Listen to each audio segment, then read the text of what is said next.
Hello everyone, मोहित study IQ centre में आपका स्वागत है। आज हम प्राचीन भारत के इतिहास से संबंधित इंपॉर्टेंट क्वेश्चंस को देखेंगे जो सभी प्रतियोगी परीक्षाओं के लिए महत्वपूर्ण होगा। आरओ और एआरओ की जो है वैकेंसी जल्द ही आने वाली है। एक हफ्ते के अंदर जो है ये वैकेंसी आ जाएगी और इसकी जो है तैयारी अगर आप करना चाहते हैं हमारे साथ जुड़ सकते हैं। मैं डेली जो है इसी एग्ज़ाम से रिलेटेड जो है वीडियोज़ डालता हूँ। डेली जो है इससे रिलेटेड पेपर्स कराता हूँ जो आपकी प्रतियोगी परीक्षाओं के लिए महत्वपूर्ण होती हैं। ये सभी वीडियोस जो हैं बहुत ज़्यादा इंपॉर्टेंट हैं।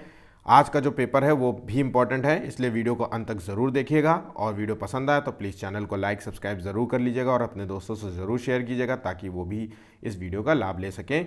इसका जो है PDF आपको जो है टेलीग्राम लिंक्स में मिल जाएगा, जिसका लिंक जो है आपको डिस्क्रिप्शन बॉक्स में मिल जाएगा। आप उसको जा करके ज्वाइन कर लीजिए। चलिए क्वेश्चन देखते हैं। पहला क्वेश्चन देखते हैं, निम्नलिखित में से जो है पशुपालन जो है किस काल में प्रारंभ हुआ था। तो देखिए पशुपालन का जो है प्रारंभ किस काल में हुआ था। 4 ऑप्शंस दिए गए हैं। इसका सही आंसर है पशुपालन जो है मध्य पाषाण काल में ही शुरू हो गया था। ध्यान रखिएगा, पशुपालन जो है मध्य पाषाण काल में ही शुरू हो गया था। और नव पाषाण काल से, ध्यान रखिएगा, नव पाषाण काल जो है वहाँ से जो है कृषि की जो है आपको मिलती है जानकारी। तो नव पाषाण काल से जो है नियमित रूप से कृषि जो है होने लगी थी, जिसे कहते हैं नवपाषाण काल। कृषि की जानकारी आपको नवपाषाण काल से मिलती है। आगे बढ़ते हैं। नेक्स्ट क्वेश्चन देखिए, कृषि का जो है प्रथम साक्ष्य जो है कहाँ से मिलता है। तो देखिए कृषि का प्रथम जो है साक्ष्य हमें कहाँ से मिलता है। तो 4 ऑप्शंस में जो है सही आंसर है इसका बी, मेहरगढ़ से जो है कृषि का साक्ष्य मिलता है। और मेहरगढ़ से ही स्थायी जीवन का साक्ष्य मिलते हैं। ध्यान रखिएगा, दोनों बातों में याद रखिएगा, स्थायी जीवन का साक्ष्य कहाँ से मिलता है। अगर क्वेश्चन पूछ लिया जाए तो मेहरगढ़ से ही स्थायी जीवन का साक्ष्य मिलता है। और मेहरगढ़ से स्थायी जीवन का साक्ष्य मिलता है। अगर काल के रूप में पूछा जाए तो नवपाषाण काल जो है, चूंकि नवपाषाण काल से ही कृषि की जो है कृषि होना प्रारंभ हो गया था, तो इस तरीके से कह सकते हैं कि स्थायी जीवन का निवास जो है वो नवपाषाण काल से माना जाता है। ठीक है, आगे बढ़ते हैं। देखिए सारे क्वेश्चन जो है लिंक रूप में होते हैं, लिंक्ड होते हैं किसी न किसी बात से। तो इन चीज़ों को जो है गौर से सुना करिए, समझा करिए। और मेरा मानना है कि आप अपने पर्सनल नोट्स बनाइए। जो भी बातें मैं बताता हूँ, कुछ फैक्ट्स होते हैं, कुछ इंपॉर्टेंट बातें होती हैं, उसके आप पर्सनल नोट्स बनाएंगे तो परीक्षा में इंपॉर्टेंट होगा। ठीक है, इसके नोट्स ज़रूर बनाया करिए। बहुत सारे क्वेश्चन ऐसे होते हैं जो आपको नहीं पता होंगे और वो हो सकता है कि आने वाले जितने भी एग्ज़ाम्स दें, आप कोई भी दें, हो सकता है कि आपको ऐसे क्वेश्चंस कहीं ना मिले। ठीक है, और वो किसी एक परीक्षा में आ जाए। तो ठीक ध्यान रखिएगा, इस तरीके के क्वेश्चंस को जरूर नोट्स बनाया करिए। आगे बढ़ते हैं। नेक्स्ट क्वेश्चन देखते हैं, हड़प्पा काल में जो है कपास के जो है साक्ष्य कहाँ से प्राप्त हुए थे। तो हड़प्पा काल में जो कपास के साक्ष्य प्राप्त हुए थे वो है मेहरगढ़। मेहरगढ़ जो है नवपाषाण काल में जो है यहाँ यहीं से जो है कृषि के साक्ष्य भी मिलते हैं, स्थायी जीवन के साक्ष्य मिलते हैं। इस तरीके से जो है आंसर याद रखिएगा। आगे बढ़ते हैं। सिंधु सभ्यता का जो है निम्नलिखित में से किसी से जो है व्यापारिक संबंध था। मतलब ध्यान रखिएगा, सिंधु सभ्यता काल में जो है किस जो है अन्य देश के साथ जो है हमारे व्यापारिक संबंध थे, क्वेश्चन ये कहना चाह रहा है। तो देखिए सही इसका आंसर है सुमेर, ईरान और बहरीन। हमारा जो है व्यापारिक संबंध जो है तीनों जगह से थे। ठीक है, हम इन जो है देशों से जो है घोड़े खरीदते थे, है ना, और अनाज लेते थे। हम यहाँ से जो है अपने यहाँ से जो है हम इनको जो है मोटा अनाज देते थे, तो ये हमें जो है करीब हमको मिल जाता था, जैसे कि वो ड्राई फ्रूट्स टाइप की चीज़ें हो जाती थी, घोड़े दे दिए या अन्य जो है चीज़ें यहाँ से हमें मिल जाती थी। ठीक है, आगे बढ़ते हैं। नेक्स्ट क्वेश्चन देखें, कौन सी फसल जो है हड़प्पा काल के लोगों के लिए अज्ञात थी, जिसके बारे में उनको जानकारी नहीं थी। तो हड़प्पा कालीन जो है लोग जो थे वो गन्ना से परिचित नहीं थे। ध्यान रखिएगा, गन्ना से परिचित वो नहीं थे। ठीक है, चलिए आगे बढ़ते हैं। नेक्स्ट क्वेश्चन देखिए। अच्छा, हड़प्पा काल से रिलेटेड मैंने एक प्रॉपर पूरा वीडियो बना रखा है। वो पूरा वीडियो में जो है हड़प्पा काल से रिलेटेड एक एक क्वेश्चंस जो है उसमें कराए गए हैं। अगर आपने वो वीडियो देख लिया तो इसके बाद जो है आपको कोई भी किताब पढ़ने की ज़रूरत नहीं पड़ेगी। एक एक क्वेश्चंस जो है आपको इंपॉर्टेंट से लेकर के अब तक आए क्वेश्चंस, जो नए प्रकार के क्वेश्चंस, वो सभी आपको वहाँ मिल जाएंगे। ठीक है, जिसका लिंक जो है मैं आपको डिस्क्रिप्शन बॉक्स में दे दूंगा। चलिए आगे बढ़ते हैं। ऋग्वेद की रचना जो है कहाँ हुई थी। तो देखिए ऋग्वेद की जो रचना हुई थी वो कहाँ हुई थी। तो इसकी हुई थी सप्त सिंधु प्रदेश में हुई थी इसकी रचना। ठीक है, चलिए आगे बढ़ते हैं। नेक्स्ट क्वेश्चन, वेदों की संख्या कितनी है। 4 है। ऋग्वेद, यजुर्वेद, सामवेद, अथर्ववेद, ये सभी चीज़ें याद रखिएगा। सूची देखिए 2 सूचियाँ दी गई हैं और हमें उनका मिलान करना है। ठीक है, तो देखिए सरस्वती एक तरफ जो है नदियों का नाम है, दूसरी तरफ भी नदियों के नाम है। ये प्राचीन नाम है और ये आधुनिक नाम है। ठीक है, ये नदियों के नाम। तो देखिए सरस्वती नदी को आज के समय में क्या कहते हैं, तो ये बताना है हमें। तो सरस्वती नदी है जो आज के समय में वो है घग्गर नदी, ध्यान रखिएगा। परुष्णी नदी को जो है क्या कहते हैं, वो परुष्णी नदी है रावी नदी। मोस्ट इंपॉर्टेंट क्वेश्चन है, बिल्कुल भी इसको मिस मत करिएगा। सतुद्री जो है नदी है उसको क्या कहते हैं, तो ये है सतलज नदी। और बिपाशा नदी को व्यास नदी के नाम से जाना जाता है। ठीक है, चलिए आगे बढ़ते हैं, नेक्स्ट क्वेश्चन देखते हैं। नचिकेत और यम का जो संवाद है वो किस उपनिषद में मिलता है या किस वेद में मिलता है, ये भी पूछा जा सकता है। तो नचिकेत और यम का जो संवाद है वो मिलता है हमको, इसकी जानकारी मिलता है कठोपनिषद में। ध्यान रखिएगा, कठोपनिषद में जो है इसकी जानकारी मिलती है। ठीक है, और ये वेद है यजुर्वेद। यजुर्वेद में जो है इसकी जानकारी आपको मिलती है। यम नाम नचिकेत और यम का संवाद मिलता है। आगे बढ़ते हैं, नेक्स्ट क्वेश्चन देखते हैं। 16 महाजनपदों की जो है सूची कहाँ पर मिलती है, तो देखिए 16 महाजनपद थे। ठीक है, और उनकी जो सूची मिलती है वो कहाँ मिलती है, मोस्ट इंपॉर्टेंट क्वेश्चन है, ये सूची मिलती है अंगुत्तर निकाय से। ध्यान रखिएगा, अंगुत्तर निकाय से जो है ये सूची हमें प्राप्त होती है। ठीक है, ये 16 जनपदों में से जो है कुछ जनपदों के नाम आपको याद रखने होंगे। इससे रिलेटेड जो है राजधानी बहुत ज़्यादा इंपॉर्टेंट होता है, आगे मैंने क्वेश्चंस कराए हैं इसका। चलिए आगे बढ़ते हैं। ये देखिए जनपद, 16 जनपदों में से कुछ जनपद हैं जो कि 4 ऑप्शंस दिए हैं, उनकी राजधानी है। मोस्ट इंपॉर्टेंट है, बहुत बार ये क्वेश्चंस पूछे जाते हैं, इसलिए आप इनको तैयार कर लीजिएगा। ठीक, कुरु जो जनपद है उसकी जो है राजधानी क्या है, तो कुरु की जो है राजधानी है इंद्रप्रस्थ। ध्यान रखिएगा, कुरु की राजधानी इंद्रप्रस्थ है। कौशल की राजधानी क्या है, तो वो है अयोध्या। वत्स की राजधानी कौशाम्बी और मगध की राजधानी राजगृह। ये सभी जो है राजधानियां आपको याद रखनी है। आगे बढ़ते हैं। महात्मा बुद्ध ने जो है अपना पहला उपदेश कहाँ दिया था, तो देखिए महात्मा बुद्ध ने जो पहला उपदेश दिया था वो है सारनाथ में दिया था। ध्यान रखिएगा, सारनाथ में पहला उपदेश दिया था। बुद्ध से रिलेटेड मैंने एक पूरा प्रॉपर वीडियो बनाया है जिसमें सारे बुद्ध से रिलेटेड जितने भी क्वेश्चंस थे वो वहाँ पे आपको मिल जाएंगे। उसका लिंक जो है मैं डिस्क्रिप्शन बॉक्स में दे दूंगा, वो भी वीडियो आप देख लीजिएगा। एक क्वेश्चंस जो है मैंने उसमें कराए हैं, नए से नए क्वेश्चंस, पुराने से पुराने क्वेश्चंस, अब तक आए क्वेश्चंस और जो नए हो सकते थे, आने वाले समय में आ सकते हैं क्वेश्चन, वो सभी आपको यहाँ से मिल जाएंगे। ठीक है, चलिए आगे बढ़ते हैं। आजीवक जो है संप्रदाय का जो है संबंध जो है संस्थापक कौन था, तो आजीवक संप्रदाय का संबंध कहाँ से है, तो देखिए इसका संबंध है या इसके संस्थापक कौन है, तो इसका सही आंसर है मक्खली जो है, मक्खल पुत्र जो है गोशाल इसके संस्थापक माने जाते हैं। ठीक है, नेक्स्ट क्वेश्चन देखते हैं। जैन धर्म में जो है 24वें तीर्थकर, तो ध्यान रखिएगा जैन धर्म में टोटल कितने तीर्थकर हैं, 24। तो 24वें तीर्थकर के बारे में बताना है कि वो कौन थे, तो ये सबको पता होगा कि ये है महावीर स्वामी, ये 24वें तीर्थकर थे। अच्छा, इनका प्रतीक चिन्ह क्या था, तो प्रतीक चिन्ह आपको पता होगा, ये प्रतीक चिन्ह इनका था सिंह। सिंह जो है इनका प्रतीक चिन्ह। पार्श्वनाथ भी जो है ये 22वें जो है तीर्थकर हुए थे, और ये इनका प्रतीक चिन्ह था सांप, इनका प्रतीक चिन्ह सांप है था। और ऋषभदेव जो थे ये पहले तीर्थकर थे, ध्यान रखिएगा पहले फर्स्ट तीर्थकर थे, और इनका जो है मतलब चिन्ह जो है प्रतीक चिन्ह क्या है, तो ये इनका जो है प्रतीक चिन्ह है बैल। ठीक है, ध्यान रखिएगा इनका प्रतीक चिन्ह बैल है। चलिए आगे बढ़ते हैं, नेक्स्ट क्वेश्चन देखते हैं। निम्नलिखित में से जो है प्रथम बौद्ध संगीति कहाँ संपन्न हुई थी, मोस्ट इंपॉर्टेंट। तो टोटल जो है बौद्ध धर्म में 4 संगीतियाँ हुई थी। ध्यान रखिएगा कितनी हुई थी, 4, टोटल 4 हुई थी। ठीक है, उसमें से जो पूछ रहा है कि पहली जो है संगीति कहाँ आयोजित की गई थी, तो इसका जो आयोजन हुआ था वो है राजगृह। राजगृह में जो है इसका आयोजन किया गया था। और इसके जो है किसके शासनकाल में इसका आयोजन हुआ था, तो ये आपको याद रखना है, ये सभी फैक्ट्स इंपॉर्टेंट है। आज़ाद जो है शत्रु के जो है शासनकाल में जो है इसका आयोजन किया गया था। मैंने पहले बताया है कि बौद्ध से संबंधित जितने भी प्रश्न हैं वो मैंने आपको एक प्रॉपर वे में एक वीडियो बनाया है। ठीक है, इसमें से संबंधित सारे क्वेश्चंस आपको वहाँ उसी वीडियो में मिल जाएंगे, जिसका लिंक मैं डिस्क्रिप्शन बॉक्स में दे दूंगा। ठीक है, तो टोटल 4 संगीतियाँ हुई थी। और दूसरी जो है बौद्ध संगीति कहाँ आयोजित हुई थी, तो देखिए दूसरी जो बौद्ध संगीति हुई थी वो आयोजित हुई थी वैशाली में।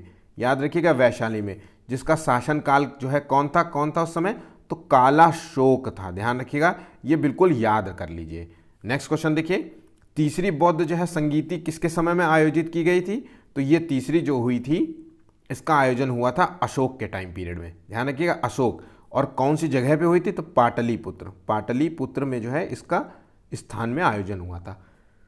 नेक्स्ट क्वेश्चन देखते हैं, निम्न में से जो है चंद्रगुप्त मौर्य एवं खारवेल ने किस धर्म को अपनाया था? मोस्ट इंपॉर्टेंट है, तो इससे क्वेश्चंस हमेशा पूछा जाता है कि किस शासक ने कौन से जो है धर्म को अपनाया था, हमको ये याद रखना है। तो चंद्रगुप्त मौर्य ने जो है जैन धर्म को अपनाया था और खारवेल ने भी जैन धर्म को अपनाया था, ध्यान रखिएगा। और खारवेल जो था वो जैन धर्म को मानने वाला एक कट्टर जैन था। कई बार क्वेश्चन पूछा जाता है इनमें से कट्टर जैन धर्म को मानने वाला कौन था? तो जैन धर्म को मानने वाला था खारवेल। और चंद्रगुप्त मौर्य ने जो है संलेखा विधि से द्वारा, संलेखना विधि द्वारा जो है, संलेख विधि द्वारा जो है अपने प्राण त्यागे थे। ध्यान रखिएगा, इसमें जैन धर्म में जो है प्राण त्यागने की एक जो विधि होती है वो बताया जाता है कि भोजन अन्न सब ये सब त्याग करके, बिना खाना खाए रह करके धीरे धीरे अपने प्राण को त्यागना होता है। तो संलेख विधि से किसने जो है अपना जीवन का त्याग किया था? वो है चंद्रगुप्त मौर्य ने किया था। ठीक है, ये दोनों जो है जैन धर्म को मानने वाले थे। आगे बढ़ते हैं, जैन मूर्ति की पूजा का जो है प्राचीनतम प्रमाणिक अभिलेख कहाँ मिलता है? तो जैन मूर्ति पूजा का जो है प्राचीनतम प्रमाणिक जो है अभिलेख मिलता है वो हाथी गुम्फा जो है अभिलेख में मिलता है। मोस्ट इंपॉर्टेंट क्वेश्चन है। अगला क्वेश्चन देखते हैं, निम्नलिखित में से जो है किस धर्म के एलोरा की गुफाएं और शैलकृत जो है मंदिर है? तो किस धर्म के जो है एलोरा में जो है गुफाएं में वो मौजूद हैं, या एक तरीके से शैलकृत जो है पत्थरों से निर्मित मंदिर मौजूद है? तो वो है हिंदू, बौद्ध और जैन। एलोरा की गुफाओं में जो है तीनों के आपको मंदिर मिलते हैं, बौद्धों के भी मिलते हैं, हिंदुओं के मिलते हैं, जैन के मिलते हैं। बहुत कंफ्यूजिंग क्वेश्चन होता है, याद रखिएगा। तीनों के जो है एलोरा में जो है आपको गुफाओं में आपको तीनों के मंदिर मिलते हैं। कई बार जो है बच्चे जैन और हिंदू याद कर लेते हैं या बौद्ध और हिंदू याद कर लेते हैं, इस तरीके से जो है कंफ्यूजिंग हो जाता है। इसमें तीनों के मिलते हैं। आगे बढ़ते हैं, निम्नलिखित में से जो है मौर्य काल का मानक सिक्का क्या था? तो देखिए मौर्य काल में जो है मानक सिक्का था वो है पर्ण सिक्का। ध्यान रखिएगा, मौर्य काल में जो है पर्ण सिक्का जो है बहुत चलता था। चलिए आगे बढ़ते हैं, नेक्स्ट क्वेश्चन देखते हैं। और निष्क जो होता था इसको क्या कहते हैं? तो प्राचीन काल में निष्क जो है वो आभूषण है। किसके आभूषण है? सोने के। सोने के आभूषणों को जो है निष्क कहा जाता था। ठीक है, चलिए आगे बढ़ते हैं, नेक्स्ट क्वेश्चन देखिए। निम्नलिखित में से जो है मौर्य वंश का अंतिम शासक कौन था? तो देखिए मौर्य वंश का जो अंतिम शासक था वो कौन था? तो ये था बृहदत्त। ध्यान रखिएगा, मौर्य वंश का अंतिम शासक था बृहदत्त, जिसकी मृत्यु जो की थी इसके सेनापति था पुष्पमित्र शुंग ने। ध्यान रखिएगा, इसकी जो सेना जो है पुष्पमित्र शुंग ने जो है इसकी हत्या कर दी थी। ठीक है, और इसकी हत्या करने के बाद जो है शुंग वंश की जो है इसने नींव रखी। तो शुंग वंश की नींव किसने रखी थी? पुष्पमित्र शुंग ने। और क्वेश्चन पूछा जाता है मौर्य वंश के बाद कौन सा वंश आया था? तो शुंग वंश आया था। ये सभी तरीके से जो है क्वेश्चन पूछे जाते हैं। आगे बढ़ते हैं, नेक्स्ट क्वेश्चन देखते हैं। निम्नलिखित में से जो है किस शासक ने सांची का जो है स्तूप का निर्माण कराया था? तो जो सांची का स्तूप का निर्माण कराया था वो था कौन? इसका सही आंसर है अशोक ने जो है सांची के स्तूप का निर्माण कराया था। ठीक है, चलिए आगे बढ़ते हैं, नेक्स्ट क्वेश्चन देखते हैं। निम्नलिखित में से जो है किसके शासनकाल में मेगस्थनीज का जो है आगमन हुआ था? किसके शासनकाल में मेगस्थनीज आया था? तो इसका सही आंसर है चंद्रगुप्त मौर्य के जो है शासनकाल में मेगस्थनीज आया था। इसने जो है मौर्य वंश की स्थापना की थी। कौन से वंश की? मौर्य वंश की जो है स्थापना किसने की? चंद्रगुप्त मौर्य ने। और इसका जो है साम्राज्य जो है ब्रिटिश साम्राज्य से भी बड़ा था। इसकी जिसकी सीमा जो है दूसरे देशों में भी लगती थी। आज के समय में कहें तो ईरान देश तक जो है इसकी सीमा लगती थी। आप समझ सकते हैं कि कितना बड़ा था इसका साम्राज्य चंद्रगुप्त मौर्य का। एक महान शासकों में से इनका नाम जाना जाता है। अशोक के अभिलेखों को सर्वप्रथम पढ़ने का जो है श्रेय किसको जाता है? तो अशोक के अभिलेखों को जो सबसे पहले पढ़ा था उनका नाम था जेम्स प्रिंसेप। ध्यान रखिएगा, जेम्स प्रिंसेप को जो है अशोक के अभिलेखों को पढ़ने का श्रेय जाता है। मोस्ट इंपॉर्टेंट थे। और ये अभिलेख जो थे ये ब्राह्मी लिपि में लिखे गए थे। ध्यान रखिएगा, ब्राह्मी लिपि में लिखे गए थे। तो याद रखिएगा, क्वेश्चन पूछा जाता है अभिषेक के अभिलेख जो है ज़्यादातर अभिलेख किस भाषा में लिखे गए थे? ब्राह्मी लिपि में। खरोष्ठी लिपि में भी लिखे गए थे, लेकिन सबसे ज़्यादा जो है भाषा में जो है लिखी गई थी वो ब्राह्मी लिपि में। और इन लिपियों को पढ़ने का कार्य किसने किया था? जेम्स प्रिंसेप ने। ठीक है, चलिए आगे बढ़ते हैं, नेक्स्ट क्वेश्चन देखिए। चंद्रगुप्त मौर्य का जो है गुरु कौन सा था? गुरु का नाम बताना है। तो चंद्रगुप्त मौर्य का जो गुरु थे वो थे भद्रबाहु। भद्रबाहु को जो है चंद्रगुप्त मौर्य का गुरु माना जाता है। आगे बढ़ते हैं। अशोक के जो है किस शिलालेख में कलिंग जो है विजय की जानकारी मिलती है, उल्लेख मिलता है। जो कलिंग विजय जो है ये कहाँ क्षेत्र में है, तो ये है उड़ीसा का क्षेत्र, जहाँ पे जो है भीषण युद्ध की जानकारी मिलती है। अशोक ने जो है युद्ध से जो है मतलब खून खराबा से जो है प्रभावित होकर के ही जो है एक तरीके से जैन धर्म को अपना लिया था। ठीक है, तो ये जो है इसकी जानकारी मिलती है हमको, ये मिलती है 13वें अभिलेख में। ध्यान रखिएगा 13वें अभिलेख में जो है शिलालेख में इसकी जानकारी आपको मिलती है। ठीक है, आगे बढ़ते हैं। सातवाहन शासकों ने जो है किन जो है धातुओं के सिक्के डाले थे।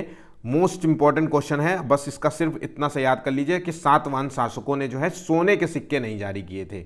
इन्होंने सीसा का सिक्का जारी किया था, तांबा का सिक्का जारी किया था, पोटीन का सिक्का जारी किया था और जो है चांदी का सिक्का जारी किया था, लेकिन सोना नहीं जारी किया था। तो तांबा तो नॉर्मली चलता ही था, सीसा के भी सिक्के जो है इस काल में और इसके आस पास के जो है टाइम पीरियड में भी जो है सीसा के सिक्के चलने लग गए थे। ठीक है, तो याद रखिएगा सोने के सिक्के इन्होंने जारी नहीं किए थे, ये भी याद रखना। कई बार क्वेश्चन पूछ सकता है कि इनमें से कौन सा सिक्का जारी नहीं किया गया था, आपको बताना है सोने का सिक्का जारी नहीं किया गया था।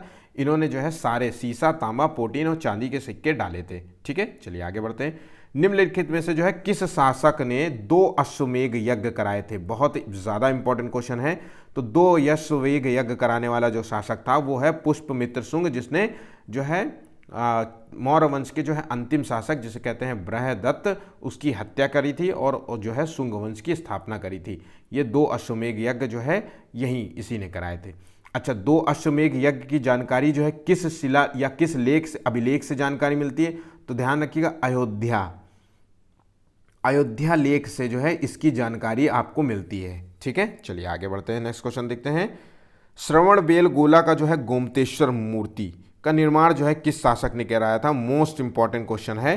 तो श्रवणबेलगोला में जो गोमतेश्वर की जो मूर्ति है इसका निर्माण कराया था, तो यह निर्माण कराया था चामुंडा राय ने। ध्यान रखिएगा चामुंडा राय ने जो है इसका निर्माण कराया था। आगे बढ़ते हैं। निम्नलिखित में से जो है किस अभिलेख में सती प्रथा की घटना का जो है उल्लेख मिलता है। तो सती प्रथा की जो है घटना का जो है अभिलेख हमें किस अभिलेख से जानकारी मिलती है।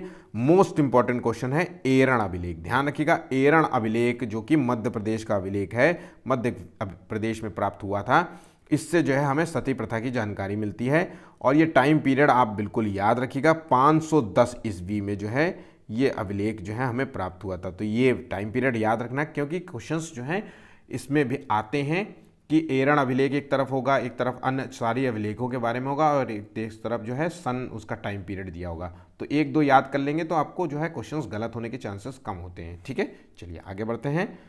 गुप्त शासक द्वारा जो है जारी किए गए चांदी के सिक्कों को क्या कहते थे। तो देखिए गुप्त शासकों द्वारा जो है चांदी के सिक्के जारी किए गए थे, उनको जो है क्या कहा जाता है। तो चांदी के सिक्कों को जो है हम कहते हैं रूपक। ध्यान रखिएगा चांदी के सिक्कों को रूपक। दिनार किन के सिक्कों को कहा जाता है, वो सोने के जो सिक्के थे वो दिनार कहलाते थे। ठीक है, और मौर्य काल में जो है सिक्के चलते थे वो उनको कहते थे पर्ण सिक्के। तो मौर्य काल के जो सिक्के थे वो पर्ण सिक्के कहलाते थे। रूपक जो है चांदी सिक्के हो गए। आगे बढ़ते हैं, नेक्स्ट क्वेश्चन देखते हैं। भारत में जो है नारियल की खेती जो है किसके शासन काल में जो है मानी जाती है, प्रारंभ हुई मानी जाती है। मोस्ट इंपॉर्टेंट क्वेश्चन है। तो नारियल की खेती जो है दक्षिण भारत के क्षेत्र में, साउथ जो है इंडिया में होती है, ध्यान रखिएगा। और ये साउथ इंडिया का जो क्षेत्र है वो है सातवाहन वंश का। तो याद रखिएगा सातवाहन वंश के जो है शासन काल में जो है नारियल की खेती प्रारंभ मानी जाती है। आगे बढ़ते हैं। निम्नलिखित में से जो है कौन सा वेद जो है गद्य रूप में है और पद्य रूप में है। ध्यान रखिएगा गद्य और पद्य रूप में जो है दोनों रूप में देखे गए हैं, लिखे गए हैं।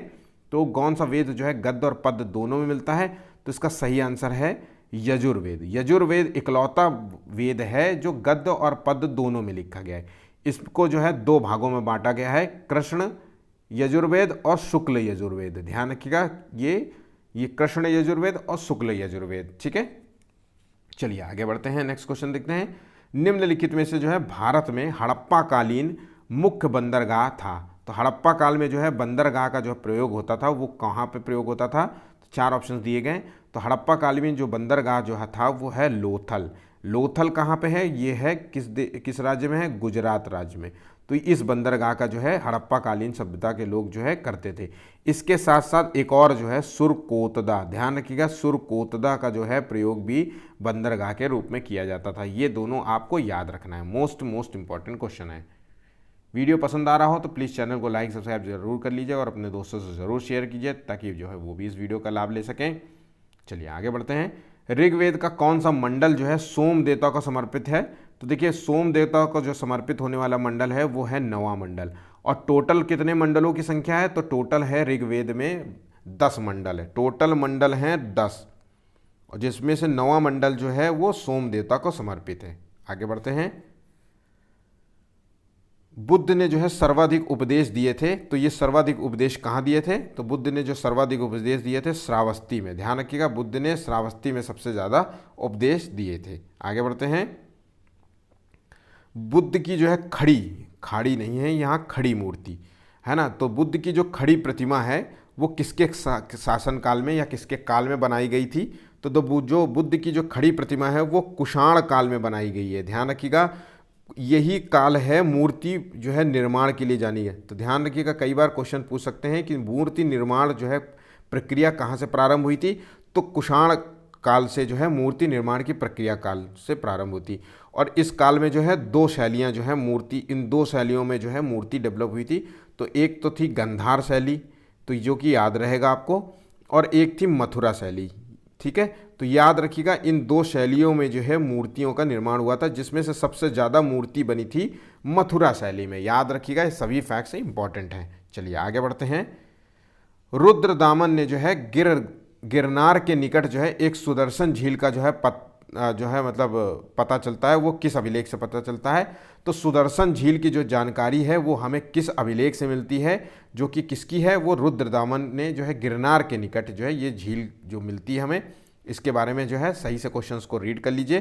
तो ये जो है झील के बारे में पता चलता है वो है जूनागढ़ अभिलेख। ध्यान रखिएगा, जूनागढ़ अभिलेख से जो है सुदर्शन झील की जो है जानकारी हमें मिलती है।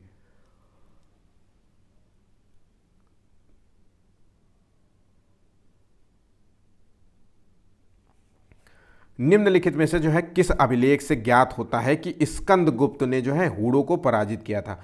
तो किस शासक ने जो है, भारतीय जो है शासक ने मतलब जो है हूणों को सबसे सर्वप्रथम जो है पराजित किया था? मोस्ट इंपॉर्टेंट क्वेश्चन है।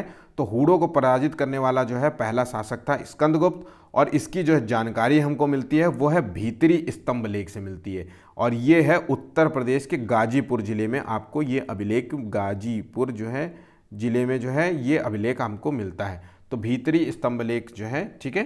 चलिए आगे बढ़ते हैं। हूणों ने जो है भारत पर आक्रमण किसके शासनकाल में किया था? देखिए क्वेश्चन आ गया, हूणों ने जो है भारत पर आक्रमण जो है किसके शासनकाल में किया था?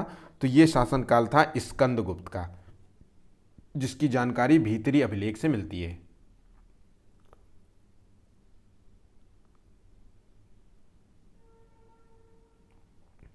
दिलवाड़ा का जो है जैन मंदिर वो कहाँ पर स्थित है?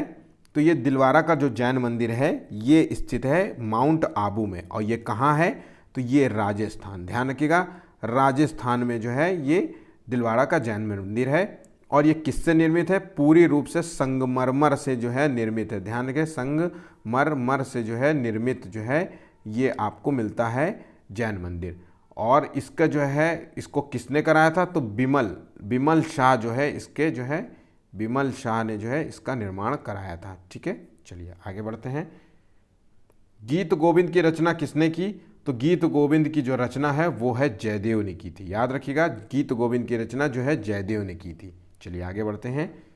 निम्नलिखित में से जो है किस भारतीय गणितज्ञ ने जो है दशमलव स्थानिक जो है मान की खोज की थी? मोस्ट इंपॉर्टेंट है।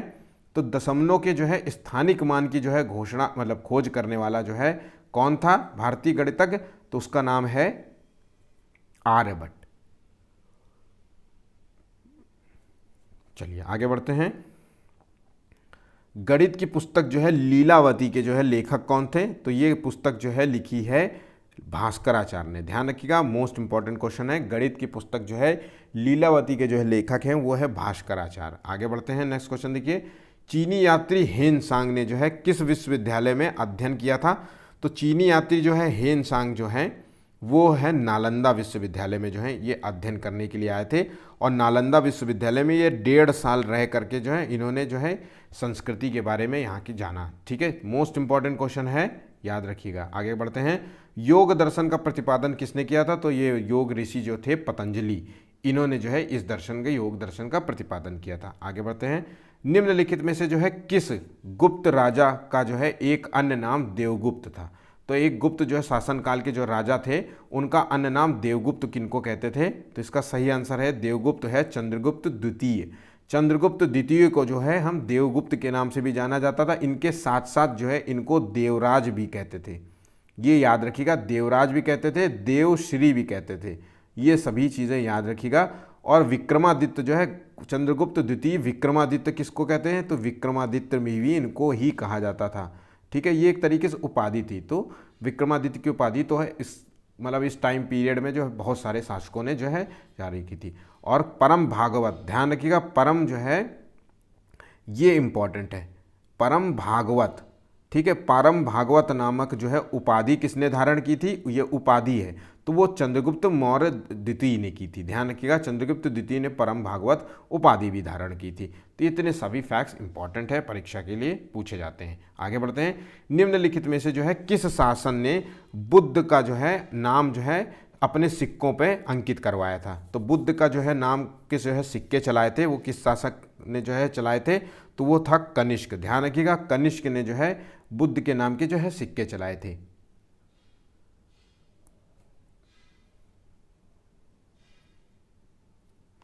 कनिष्क के टाइम पीरियड में सबसे ज़्यादा जो सिक्के जो है वो तांबे के चले थे। ध्यान रखिएगा, तांबे के जो है सिक्के सबसे ज़्यादा चले थे और सोने के।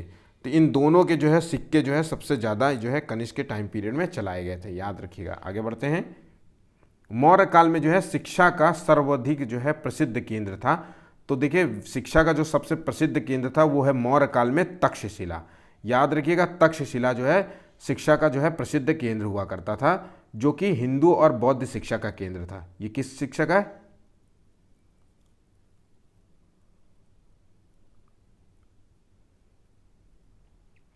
बौद्ध शिक्षा का।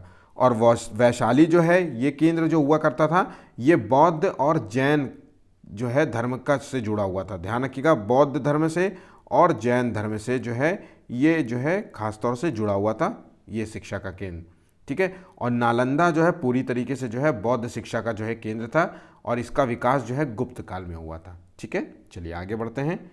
सिकंदर के हमले के समय जो है भारत पर किस राजवंश का शासक था? तो जब सिकंदर ने भारत पर आक्रमण किया था उस समय जो है भारत में जो है नंद वंश का जो है शासन था। और नंद वंश का शासन के समय कौन था? इस समय जो है कौन सा शासक था? तो घनानंद। याद रखिएगा, ये सभी याद रख।